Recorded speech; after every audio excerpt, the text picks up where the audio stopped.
Right now, we're driving on Fairground Road, which is home to one of the first Mothman sightings more than 50 years ago. It's just after 6 in the morning, and we're headed towards the TNT area, now known as the McClintock Wildlife Management Area. But I'm getting ahead of myself, because before we can get there, we have to go through all this first.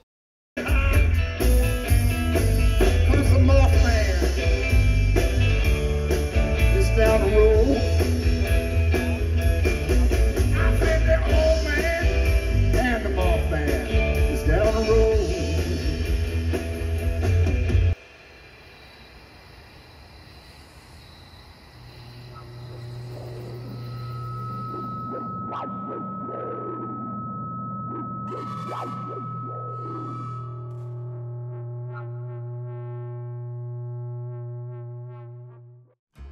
I first encountered the Mothman story in a book about UFOs that I picked as a school prize when I was about 10 years old. Most of my peers picked the first book in a series about a plucky young wizard named Harry Potter, but I was looking for magic somewhere else. The West Virginia countryside. If you're not familiar with the legend of Mothman, prepare to fall down a rabbit hole from which you might never escape. The story has been told time and time again, but I'll give you the headlines in case you need bringing up to speed. On November 15th, 1966, two young couples, Roger and Linda Scarberry and Steve and Mary Mallett, were cruising around an abandoned industrial area dotted with camouflaged igloos that were once used to store TNT, about 7 miles outside of Point Pleasant, West Virginia. The four of them spotted a creature, which Steve Mallett described as being like, quote, a man with wings. It wasn't like anything you'd see on TV or in a monster movie. Spooked, they headed back towards town at speeds of up to 100 miles an hour, but they were pursued by the beast, hovering above their car. Supposedly, it even left claw marks in the paintwork of Scarberry's 1957 Chevy Bel Air, which is enough to break the heart of any classic car enthusiast. And that could have easily been the end of the matter, except it wasn't. Following the November 15th encounter, there were more than 100 sightings of the creature over the next year, with many witnesses reporting trauma to their eyes and ears. Some locals I spoke to said that they believe there may have been twice as many sightings, with those folks not wanting to draw attention or ridicule to themselves, or risk a visit from the mysterious men in black. Yes, things really did keep getting stranger. Today, Mothman is a bona fide pop cultural phenomenon with an impact that, in the right circles, rivals that of Loch Ness and Bigfoot. The legend has even entered the mainstream via books, film, and, along with the nearby Flatwoods monster, even video games like Fallout 76. More on that soon enough. But how did this Appalachian legend take on such a life of its own and turn into, well, all this? I wanted to find out for myself. To be clear, I didn't actually expect to see Mothman on my visit to Point Pleasant. With only a couple of exceptions, the big man hasn't been sighted in West Virginia for more than 50 years. A string of recent sightings in Chicago has some believing that Mothman relocated to Illinois back in 2017. Easy access to Lou Malnati's and Portillo's? I don't blame him. But my point, first and last time I'll do that, is that it takes a supreme level of self-confidence, bordering on arrogance, for someone to think that they'll be the chosen one after more than half a century of waiting around. Which is why so many YouTubers who visit the area after midnight resort to cheap tricks and clickbait to get people to watch their videos. Because they don't actually believe they're going to find anything. But that's not the type of video I wanted to make. When I set off for West Virginia to film the Mothman Festival, I had an idea of the story I might end up telling. Struggling town in Appalachia, grappling with insufficient funding and limited public services, latches onto a quirky time in its history to generate tourism revenue. And no doubt, that's part of it. But it's not the whole story. In the course of the week or so I spent in Point Pleasant, I learned that there's so much more to this story than tourism alone. Only after I left could I begin to separate fact from fiction and understand the complicated legacy of the Mothman.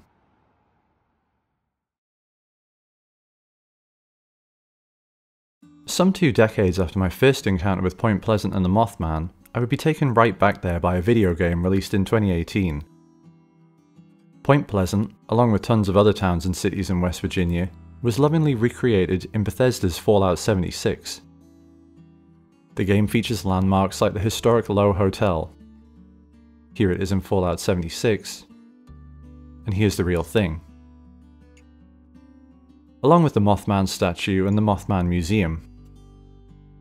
The latter even has a similar interior to the real thing, which you can see here. Expected to look a lot busier than this during festival days. And some Bethesda developers really immersed themselves in the mythology around Point Pleasant and the Mothman. We know this from a documentary released a couple of months before the game. Here's one of them wearing a t-shirt that's exclusive to the Mothman Museum.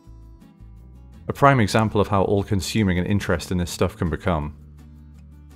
Still, it would be crazy to put the controller down and go hunting for the real thing, right? Fortunately, or unfortunately for my bank account, I'm an adult, and there was no one there to stop me. Which is how, 5 years after the game's release, I ended up inadvertently replicating my in-game character's lumbering gait as I walked down Main Street. My quest had begun.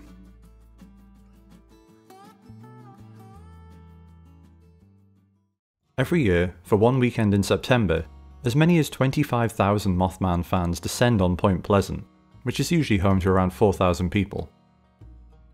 From the Mothman pizza to Mothman droppings at the local coffee shop, actually chocolate-covered espresso beans, but don't tell anyone, the Mothman is an unofficial mascot of the town. Even the high school football team, affectionately known as the Big Blacks, but formerly called the Black Knights, seems to have forecasted the arrival of the looming beast. But with more than 100 years of proud history, I don't see the team rebranding as the Point Pleasant Mothmen anytime soon. Even if it would make for some cool jerseys and helmets. Although Fallout 76's take on Point Pleasant isn't an exact replica of the real thing, you definitely get some of the same vibes from the storefronts and whatnot. Check out this Bernardo's lookalike on the left. When I checked into my hotel, about 30 miles away from Point Pleasant, I stood in line with a couple of other bearded guys wearing plaid shirts over black tees.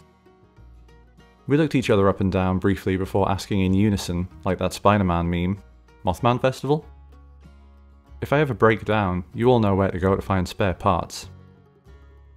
But what I liked about the festival was that attendees really did come in all shapes and sizes, from furries and cosplayers to committed cryptid hunters.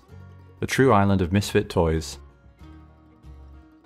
And Mothman wasn't the only cryptid that people were looking for. Bigfoot had quite a presence at the festival, and a stand was there both days singing the praises of the hodag, a critter native to Rhinelander, Wisconsin. I even ran into the Ghostbusters. Didn't have to call them first or anything. I was initially surprised by the extremely high level of LGBTQ+ representation at the festival.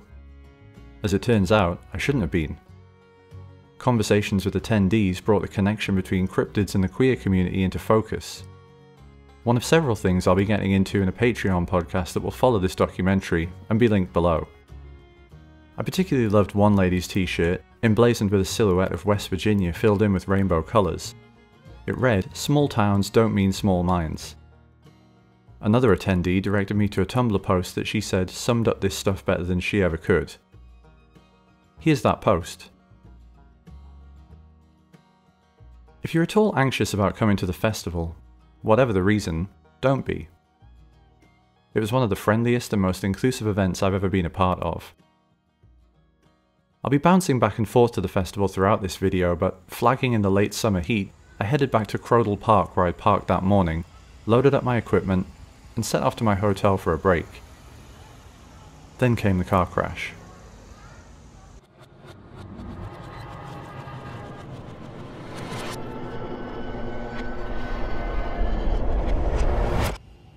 The weeks leading up to and around the production of this documentary are among the strangest I've ever encountered. I had hotel room doors that would refuse to open. I stumbled across some faded graffiti of my own name in an abandoned building next to where I'm currently living. Televisions I was using would randomly start displaying static or lose signal entirely. And I was almost run off the road by a deer that kept pace with my car while I was going 60 miles an hour. Right after a couple of friends of the channel had been telling me about skinwalkers and how they'd seen deer walking on their hind legs in the woods. A lucky escape. Then, On the first day of the festival, I actually was in a car accident. Not so lucky. Fortunately, it was minor, nothing more than a fender bender. But it was another example of bad luck and strangeness in a long line of it. That's par for the course in Point Pleasant, home to Mothman, UFO sightings, Native American curses, but that's a whole different video. And, more than half a century ago, a tragic accident that would change American safety standards forever. When the Silver Bridge collapsed in 1967, it killed 46 people. With a population of between 5,000 and 6,000 at the time, this tragic accident killed 1 out of every 100 residents in the town. 1967 is not that long ago. Someone who was a toddler at the time of the bridge's collapse would only be in their early 60s now. Unsurprisingly, I spoke to several residents who had lost family or friends in the bridge collapse. Don't get me wrong, celebrating Mothman is not the same thing as celebrating the Silver Bridge collapse, but plenty have taken the volume of Mothman sightings before the Silver Bridge collapse as an omen. That's certainly how the Mothman Prophecies, the 2002 film, paints it. The last credible sighting of Mothman took place shortly before the bridge fell, after which sightings almost entirely dried up. There are reports that some bystanders saw him standing on or flying above the bridge before its collapse, but they're not well substantiated and could just be an urban myth. I can only imagine that the Mothman Festival brings mixed feelings for those who lost someone in the Silver Bridge collapse. Does personal pain take a back seat to something that brings as much tourist revenue into the town in a single weekend than the rest of the year does combined?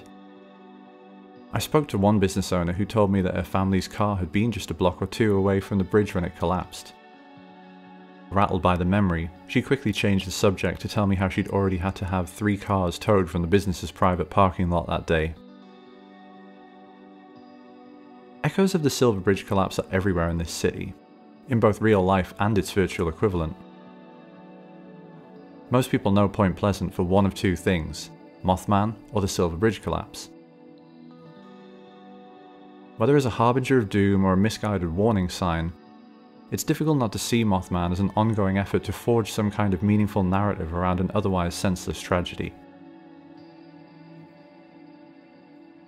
And I know it's a different time, but I still got a little nervous watching hundreds of cars loaded onto bridges in and out of the town on festival days. I'm sure I wasn't the only one.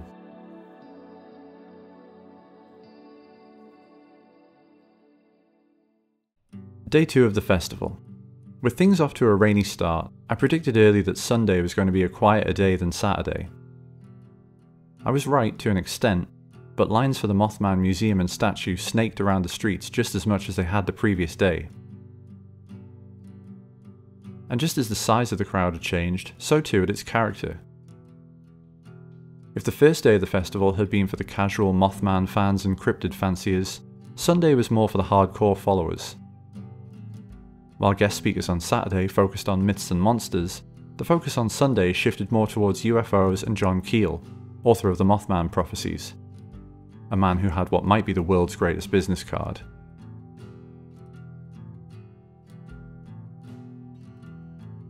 Keel is credited, in part, with the idea of bringing Mothman tourism to Point Pleasant. That idea would come to fruition in the early 2000s thanks to the hard work of Jeff Wamsley and Carolyn Harris. But despite its name appearing right there in the title, Mothman is sidelined in both Keel's book and the film. The book is a valuable resource for anyone interested in Mothman, but Keel gets so distracted by UFOs and the Men in Black, he's widely credited with popularising that term, that he almost seems to forget about Mothman sometimes. The film adaptation, released 20 years after the book, is very much a relic of its time, with transitions and graphics that wouldn't look out of place in a Limp Bizkit music video. But it's an effective psychological thriller that deals with grief and loss. My main complaint about it is that Mothman himself is featured for only a couple of minutes. It's not a Mothman movie so much as it is an Indrid Cold movie. What's my name?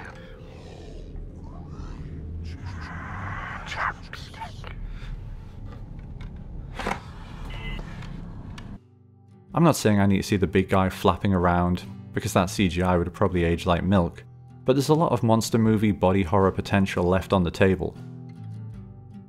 Maybe, considering the book the film is based on, I shouldn't be surprised. But Keel, who called Point Pleasant home while he researched the Mothman prophecies, did reach an interesting conclusion about UFOs that some have tried to apply to cryptids like Mothman. I abandoned the extraterrestrial hypothesis in 1967 when my own field investigations disclosed an astonishing overlap between psychic phenomena and UFOs. The objects and apparitions do not necessarily originate on another planet, and may not even exist as permanent constructions of matter. It is more likely that we see what we want to see and interpret such visions according to our contemporary beliefs. Some people argue that Mothman was a case of epidemic hysteria, a mass psychosis embodied by a flying beast with glowing red eyes. But there's a huge problem with the reading of Mothman as collective grief around the Silver Bridge tragedy. Every credible Mothman sighting came before the bridge collapsed.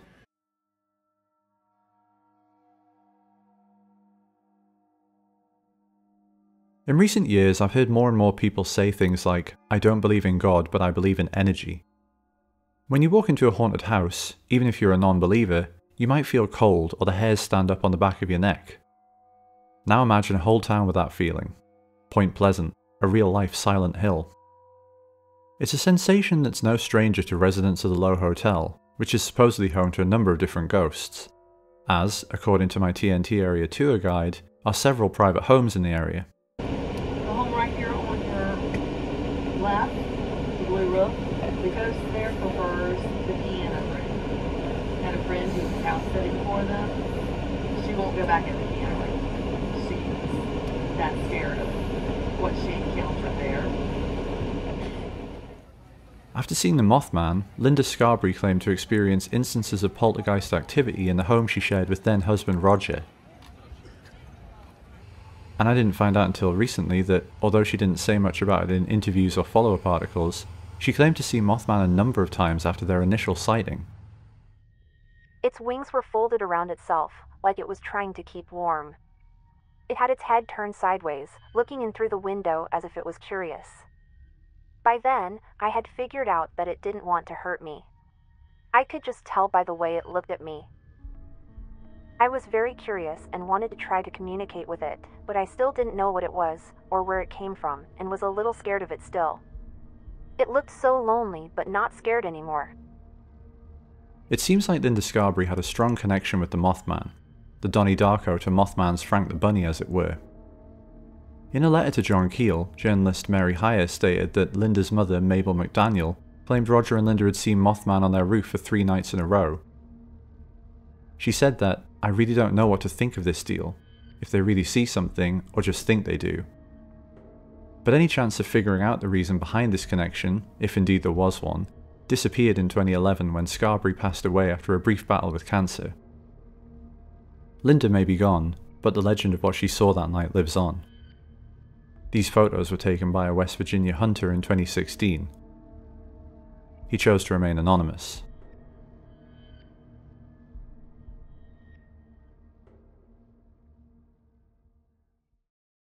As I walked around the Mothman Museum the day after the festival, which is just the most incredible labour of love and an absolute must-see for folks interested in cryptids, I got to thinking about why the Mothman legacy endures. I've always known that Americans love their bumper stickers, but West Virginia takes things to new heights. Almost every car I saw in a 50-mile radius had stickers about Mothman and other cryptids. For many in the Appalachians, this isn't just a passing interest. It borders on obsession, a source of pride that binds those from the area together. But it's still difficult to pin down why Mothman specifically remains relevant, because there are so many different takes on it. Reappropriation by the queer community, civic pride, retellings of the story in popular culture, even, as I heard on a guided tour of the TNT area, family tradition.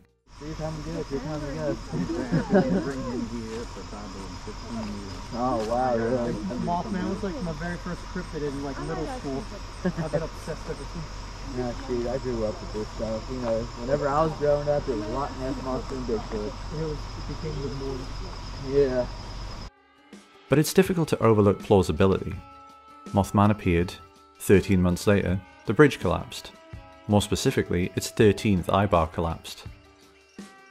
I can't think of any other unexplained phenomenon that has such a compelling piece of correlation behind it.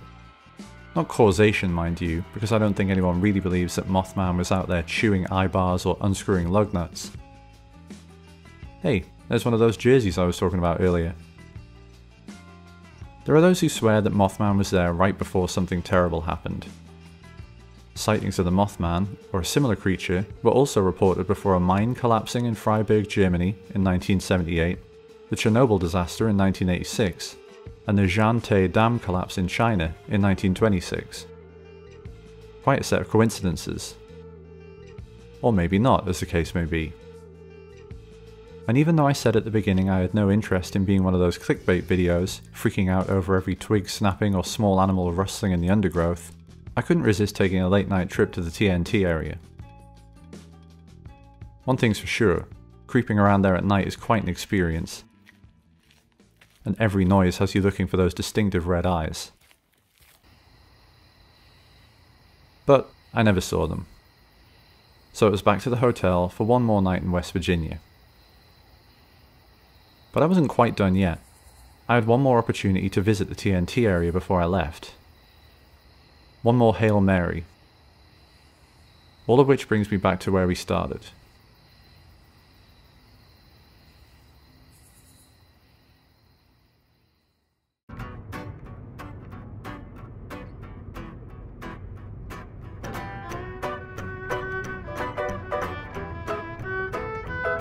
I was walking down the road, minding my own, singing along to the radio, and a suit and tie, it came up to me.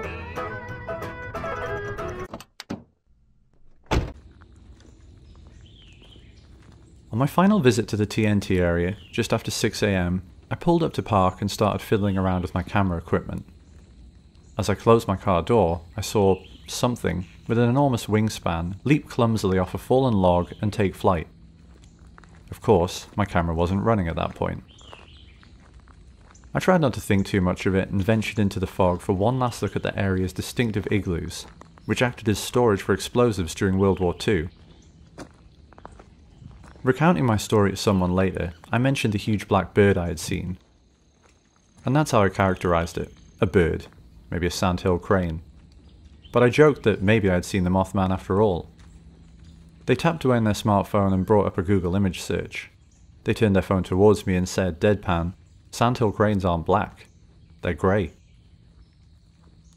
Not yet aware of this fact, I breathed in a deep lungful of the crisp morning air. I stepped into the igloo and tapped my foot, testing out something that someone had told me. If you hit the floor with just the right impact, the echo sounds like the flapping of wings.